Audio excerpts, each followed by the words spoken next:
This morning in the Springer Mountain Farms kitchen, we are featuring a dish with local roasted beets.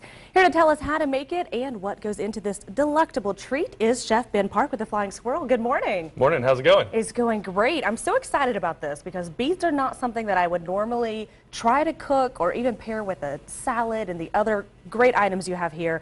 So before we dive into a little bit about you, I want you to go ahead and tell us about the dish. Well, you know, we're lucky where we live to have a lot of great produce, great purveyors, great people that make great chicken, and I just really wanted to show off the bounty of this area. So we've got some Southland Farm baby beets here. These are Chioggas. Really nice sweetness, and they're really in season right now. I'd be kind of remiss to not show them off because that's just what's really wonderful right now. Some chickpeas, beet chips, and just trying to use things that are going to accentuate that in a kind of creative way. And you use a lot of local ingredients at the Flying Squirrel, right? Absolutely. We try and just really focus on what's great seasonally, locally, and regionally. Yeah. All right, so let's get started on this dish and tell me how we're going to make this and talk me through the process. Well, to start out, we've just got these beets that we've kind of we've pre-roasted a little bit just so they have a nice bit of texture and sweetness already. And we're going to pop these in to warm up and roast really quickly in the oven here. And how long does it normally take to fully cook or prepare? For, let's say for a 8-ounce beet, you know, a smaller size beet, I'd say an hour really of roasting with a little bit of honey, water, salt, pepper, and a little bit of orange slice for me, and a touch of thyme if you can. All right, perfect. And then while that's happening, we're going to throw a little oil in this pan, which luckily is already hot. And I can hand you anything too. We've got some green chickpeas here, which are already fresh. We've slightly toasted them already, but we want to give them a little love. While that's happening, we're going to hit it with a pastrami spice, which is a blend of mustard seed, dehydrated garlic, coriander, salt, black pepper, and brown sugar. Perfect. And, you know, all of this can just be thrown into a bowl and eaten. That's You what I don't would have to... But that looks way better. But, you know, I like to have a little play. It's, you know, that's what makes it fun. So we're going to spoon these little green guys all over it. I just love the contrast between the green and the red. It gives a nice color pop, absolutely. And then we're going to take a little bit of mustard seed here. And again, mustard seed you can get at any grocery store. And if you cook it down with just a little cider vinegar and salt, you've got pickled mustard seed, you know, and that's, we're just going to spoon that on just like that right there. I was wondering what that was, so I was waiting for you to get to it. Yeah. And when I first walked in, I thought this was bacon, but that's obviously not bacon. It's pretty good. It's not bacon good, but it's pretty good, you know.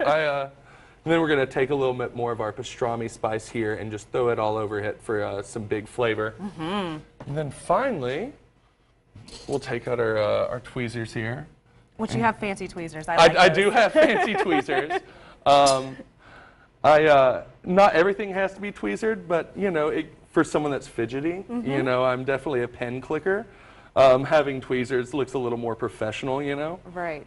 It helps you place everything in the exact right spot. It does, and you know, when you're a big guy with big hands, sometimes delicate flowers just don't, you know, they don't do the job. Then, let's see here, what are we going to do next? A little bit, we've got our carrot top honey here.